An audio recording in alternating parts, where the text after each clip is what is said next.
Om Swastiastu. Puniki adalah naskah Kekawin Sarakusuma yang terdapat di Buduk Mengwi. Pada bagian awalnya tercitrakan pemandangan yang apabila diperhatikan mencerminkan wilayah yang persis seperti di daerah Uluwatu atau Pecatu atau Bali Selatan. Yang baca sepintas.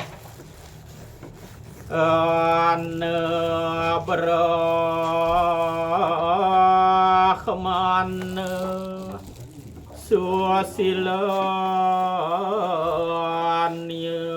magawe kereta yasa ati sanggerake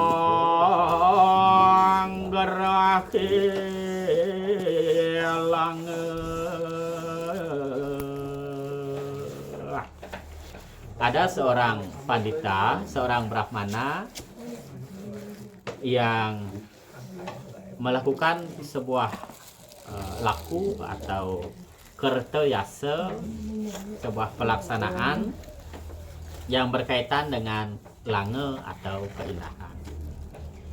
Siadani ngayaswi karya gianawe tumihang kenedu kaning ati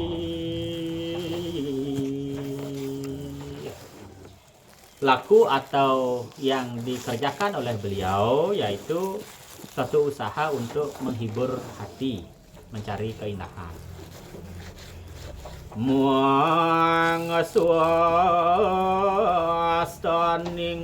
jagat sahaja gianawe karanane khanung giriwasa. Untuk mendapatkan suatu keindahan itu, maka beliau menaiki sebuah puncak gunung. Kiateng wedawarampu Sarakusuma kedahara pamati rata sewana.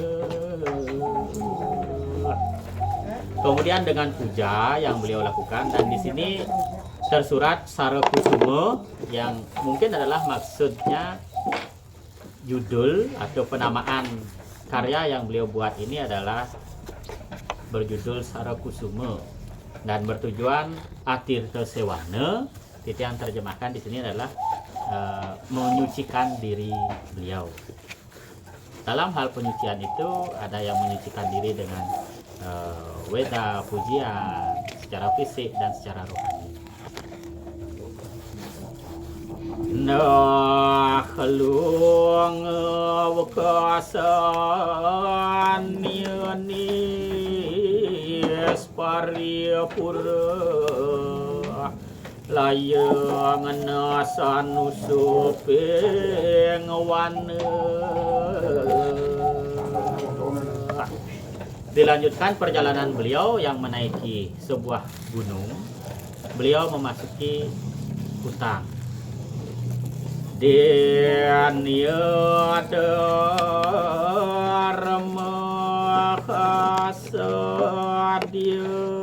jaya paripurnani buana pada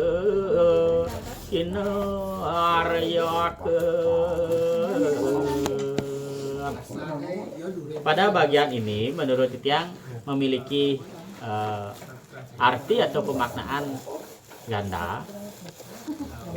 Satu, artinya merujuk pada beliau yang mencari keindahan naik ke sebuah gunung dengan masuk ke hutan itu, beliau mencitrakan dengan tulisan mengenai keindahan yang beliau dapatkan. Atau bisa juga diartikan bahwa laku atau pelaksanaan yang beliau kerjakan dengan weda, dengan ajaran, dengan pujian, yang beliau usahakan adalah ketentraman dunia atau keindahan dunia. Yat na mereh yat makiri wasah yon niran ngating kasun yat. Beliau menapaki sebuah keindahan, dan di sini pun Titiang mengartikannya sebagai sebuah arti yang ganda. Satu hal secara fisik menaiki gunung dan masuk ke hutan yang sepi menikmati keindahannya itu hendak mencapai sunyate atau kesunyian. Dan apabila diartikan sebuah gunung itu yaitu menapaki puncak dari pikiran, puncak dari jinyana atau pengetahuan yang suci, menaiki pengetahuan suci itu ke puncak pikiran dan menuju kasunyatan atau keheningan yang sangat utama. Nah, ya karena manggeng tasik kinarya Pari suda yereng giri wasa.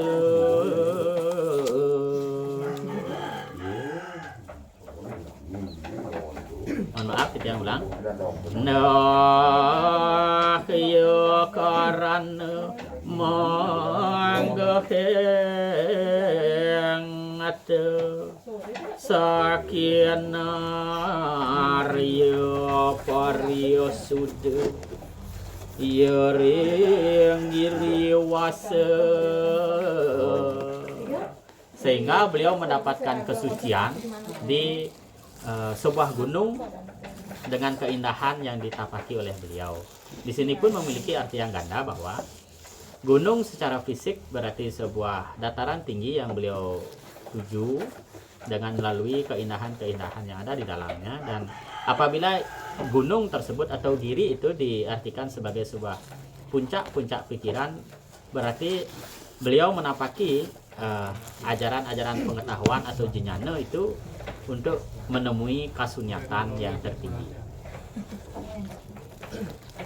Engkan dateng tepian ngawana aderi sia sini ngasagar hati sob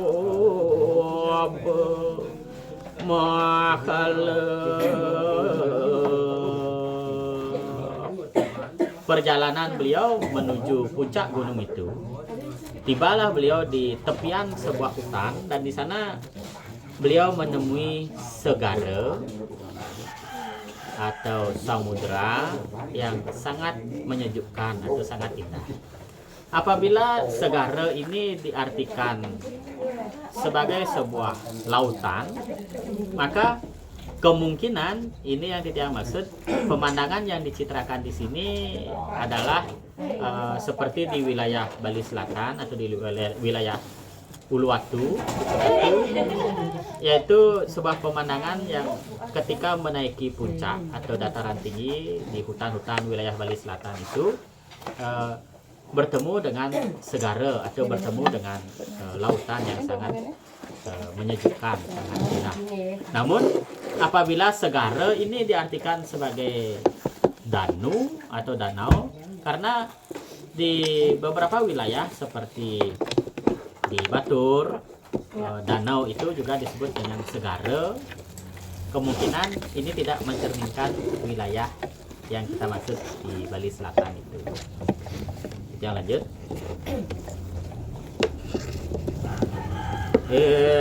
Anda sukan ikang jenyan kerta tigor war sarasanung mati rataya don tekang kelangan nikang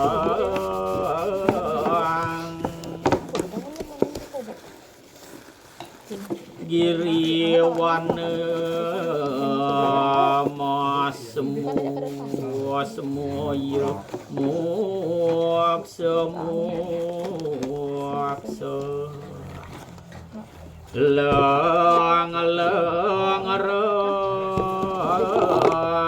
ramyon nikang samudra lumia belia biwatu karang kagadipe.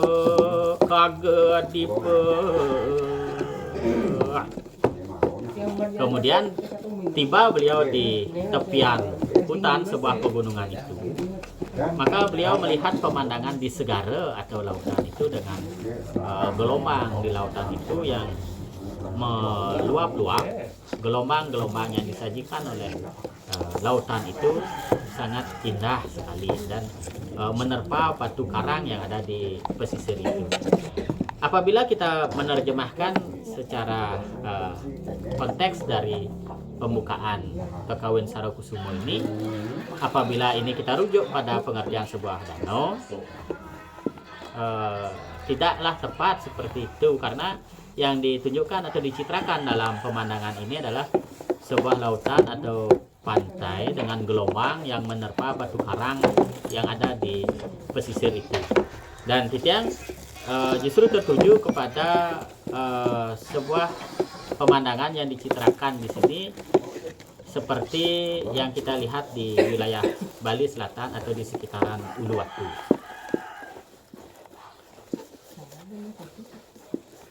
Muncerating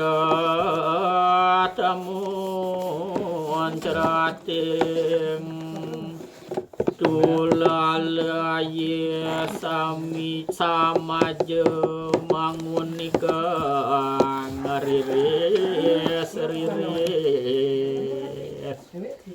gelombang-gelombang atau ombak yang disajikan oleh lautan itu menerpa batu karang, dan bagian kecil dari air yang muncrat itu terlihat seperti riris atau hujan-hujan yang gerimis. Maka yang disajikan ini lebih tepat kita sebut adalah seperti di wilayah Bali Selatan atau wilayah Uluwatu itu, dengan ombaknya yang besar menerpa batu karang dan sisa-sisa dari luapan air itu menyebabkan gerimis seperti hujan.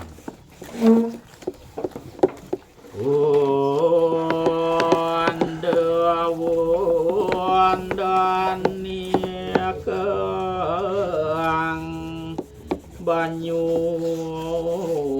weluari patuki bojaga manemburing spati. Luapan-luapan ombak itu yang menerjang tersebut bujaga ini kalau tidak salah kita artikan sebagai ular, bagaikan ular yang keluar dari goa atau sarangnya. Karang suakinirabaning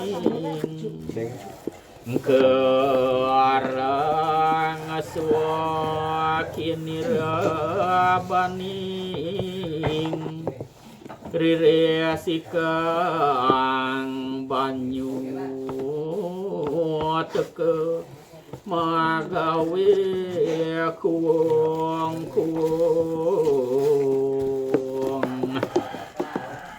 Ombak samudra yang membenturkan karang itu menyebabkan puung-puung atau gelombang-gelombang kecil yang menyusul ombak yang besar itu. Kadia kini rabeng kukus rebuk ikang sarasi jed kaping kagun turan. Kemudian gelombang-gelombang yang membentur karang itu selain menciptakan gerimis seperti hujan-hujan gerimis itu juga menyebabkan seperti asap yang mengepul yang terlihat oleh beliau yang memandang keindahan itu. Ada sebuah asumsi atau pendapat bahwa Kakawin Sarokusumo ini dikarang oleh beliau Dangyanirate ketika menyusuri wilayah pesisir Bali. Apabila persepsi atau apabila hipotesa atau pendapat itu benar bahwa yang mengarang ini adalah Dangyanirate ketika menyusuri pesisir selatan Bali, maka yang dicitrakan di sini kemungkinan adalah pemandangan di wilayah Pecatu, wilayah Uluwatu yang kita kenal sekarang. Nah, pertanyaannya adalah ketika Bali sekarang didera oleh arus pembangunan yang tidak terbendung, alih fungsi lahan yang tidak terbendung, kemudian kemacetan, kemudian banyak hal yang mempengaruhi pemandangan Bali dengan ketidaksadaran masyarakat Bali memelihara alamnya. Apakah citra seperti ini dapat dipertahankan atau kita hanya dapat menikmati dalam jejak-jejak sebuah karangan seperti ini? Hal itu perlu dijawab bersama oleh masyarakat Bali. Terima kasih. Om Santi.